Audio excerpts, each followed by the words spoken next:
And I think that's how we create, between the two countries, some real win-win opportunities long term. Sanjay Puri, if I can just come to you. America is going through an extremely tough time right now, 9.5% unemployment, and there's this quantitative easing money coming into the system. So a lot of that money that the government is putting into the system is actually coming into India in investments.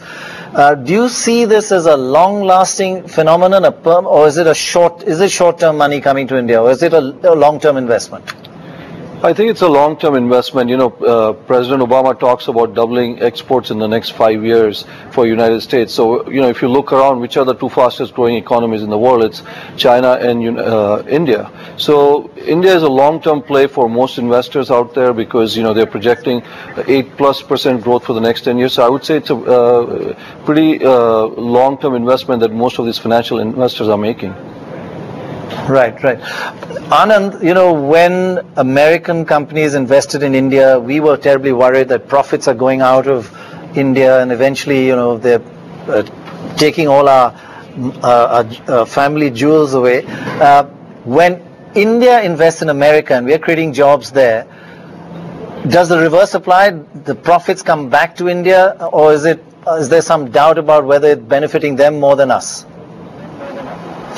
There is an overall balance sheet to consider. If you just look at one dimension of the picture, you're going to see some outflows which might at a particular point in time seem disproportionate. So when you analyze the math that you have suggested, you have to look at it, number one, over a period of time, and you have to look at it between the two countries. Over time, it's been well proven that global trade, beginning with bilateral trade, is very good for both the entities, both the countries involved.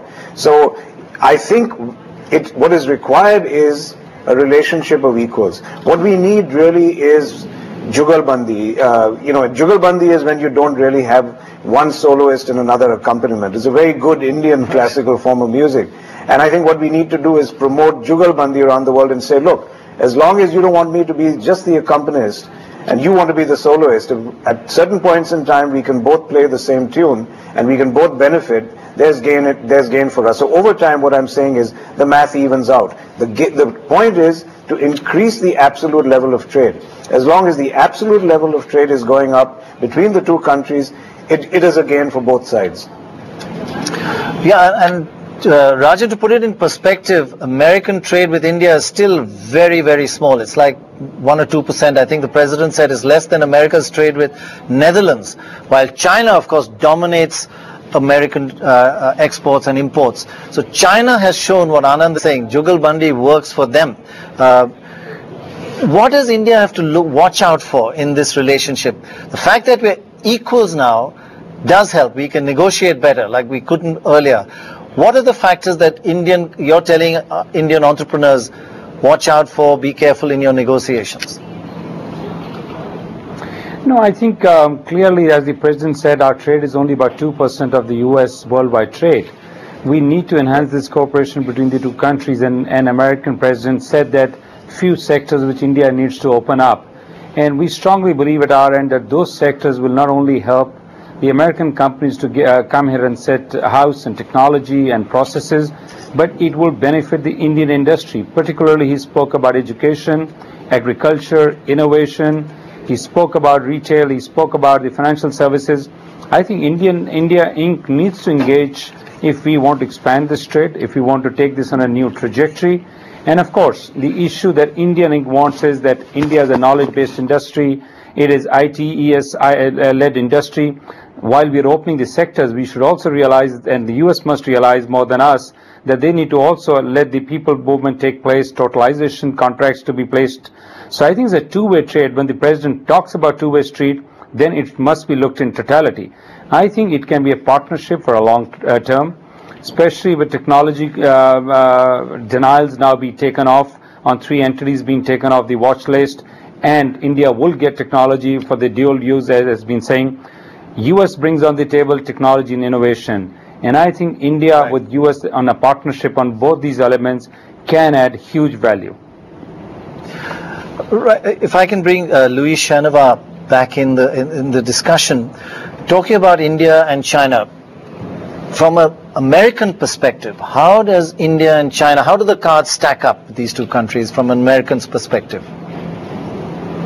Well, there's no doubt that for a U.S. company like ours, China has been a huge opportunity that we have fully leveraged now for many decades. But the same is true about India. And I think India, while it's certainly today less activity than what we've done in China, the momentum is very strong. And I would say there's a double-digit growth year after year that supports an acceleration of doing business here. And that's why I visit India on a regular basis. This is near my 20th visit here, and I'm always impressed by the culture here, by the people that are so willing basically to learn and to cooperate in productivity, and that's why I'm so enthused about this market long term for a company and all the franchises that we have. Also selling energy and efficiency in products with basically 40% of the building consuming energy today. It's a huge opportunity for a company like ours that sells elevators, air conditioners, and security system to link it all together differently to provide best-in-class solution for the Indian market. Right, right.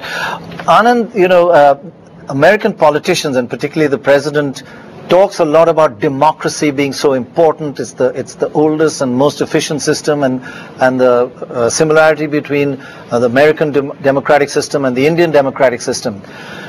But how much does that translate into business? When an American businessman goes out, is he bothered whether it's an autocratic country or democratic country? Is there any weightage he gives, a slight preference to a democratic country, or is it just the profits that he can make?